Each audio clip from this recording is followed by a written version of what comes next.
It's a beautiful day.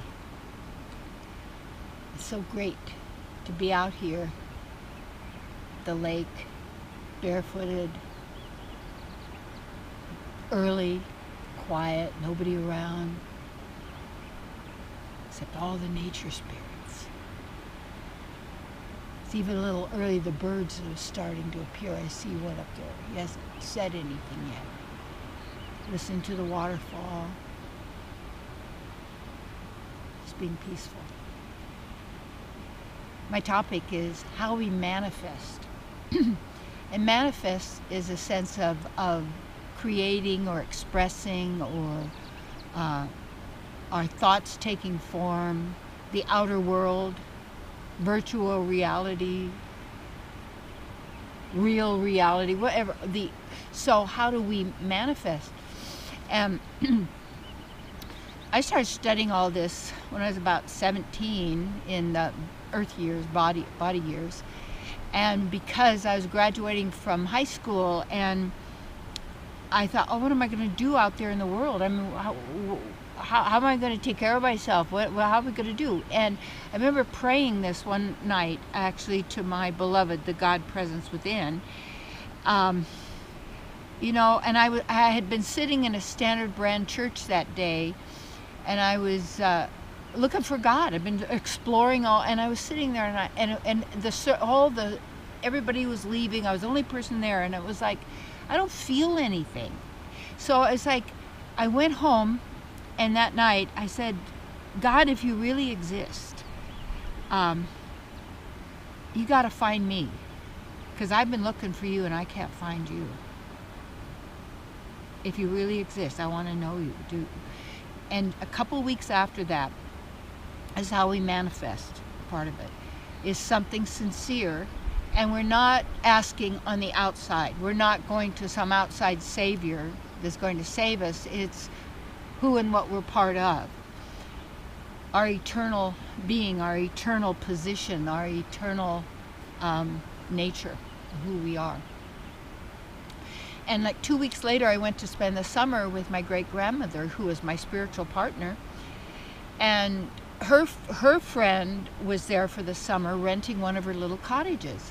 And she was a metaphysician. And at the breakfast table, lunch table, dinner table, all the same table, Violet would come in and teach us metaphysics. And I went, this is it. You know, I could do, wow. I mean, it was giving me a clue as to how we could actually direct our lives in some way, at least in a direction. And we weren't like just helpless victims of whatever was going to come about. And so then that began my studies and my application of it. Well, anyway, the steps are simple, but if you take a look at it, everybody's a manifester. Everybody's a genius. Every person is equal to all others, but not the same. Equal doesn't mean we're the same. It means equal in our divinity as what we possess, what we're capable of, our intrinsic, genuine nature. And then there's the differences, or what we do with that, how we use that, our own character, our own uniqueness, our own beingness. Well, anyway, so how these steps operate is that you have a desire, and that desire in something, if it's sincere and it's true, then it's a thought. You see, you have a thought, and that thought is in words. You're thinking something, you're desiring something, okay? And then what you do is you accept, as you let it go, you know, you ask your God, however you do it, you let it go, you don't worry about it, you just put it out there, but you also get the emotion and the feeling of how would you feel if it was done. I mean, these are simple steps like this. Well, isn't that what people are doing when they watch the news? When we listen to horror stories? When they're telling you this is the way it's going to be, and that's the way it's going to be, and that's what it means. Who are you to tell me how it's going to be for me when you're not me? And yet people have the thoughts, they have the words in their mind, they have the meaning that's coming from the news broadcaster or whatever it may be. It's coming at you, and then you emotionalize it, you feel it, you believe it beyond a shadow of a doubt, because it's coming from the television, because it's coming from somebody outside who's an authority, meaning the author of your book, of your life, really? So then we emotionalize it, we believe it, we feel it like it's already happening, so it has happened to you. You know, fear and all negative emotions shut down the immune system immediately. They cause every kind of disease, every kind of trouble, every kind of pain. And where does it come from? The mind. Run amok.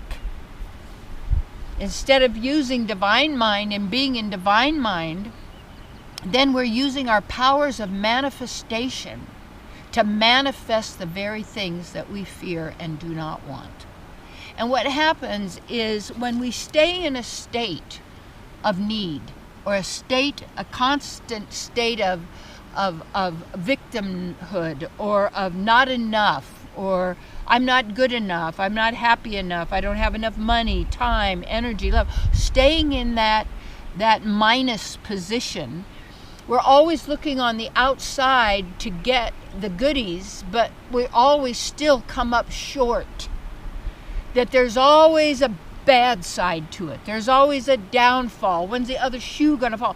These are all programs that are running in some kind of like computer-like thing that people don't question, but they're using their powers of manifestation to scream at somebody, to yell and hate them, to say you ruined my life. Wait, all of this, what it does, it keeps us in chaos, confusion, bewilderment, because we're believing and thinking and activating all of these words and thoughts that are coming to us, broadcast to us, or the neighbors are, or it could be your mate, or your family members, or your children, or your friends, or wherever it is. You've got divine beings, all gods with divine powers. And when that consciousness is harnessed into what you call race consciousness, keeping humans racing, keep it moving, keep it producing, that consciousness then becomes pervasive as the one consciousness, the one thought forms, the one belief system that we all have and share alike. Then we're all contributing and actually creating as manifestation happens through us. You don't have to participate. You can take yourself out of whatever it is you don't want to be in by not being in it. You know how you get out? To go within. And the deeper we are within ourselves, and what better way than to be in nature. Barefooted, sitting by the lake, the stream, early morning, little sunshine, beautiful, clear sky. Yeah, the heat of the fire, of the light in the sky called the sun. Yeah, reflecting off the earth. So that's the key. We're all manifestors, and we're doing it all the time. And yeah, so then when I got to go and be with my grandmother and Violet and teaching me, that was my opening of my deeper spiritual journey. Because a feeling came, an answer came. What I needed came to me in the way that was right for me. And you have that kind of a partner with you, your beloved, the divine with you, who loves and adores you. And we've been so out of touch with ourselves by being our minds agitated, our emotions jerked around, our thoughts always in something out there is going to be it. It's going to fill the void. The only void is you think you are void without. You have it all. The positive, the negative, the light, the dark. All of these are concepts. You're not a concept. You're not a creation. You were never created. You're part of the grand creator, creatrix, and you are a creator. You're a manifester. Let the divine manifest through you by keeping your consciousness in the divine, in the bliss state, as a place of the witness, the observer, soaking it up. Yeah.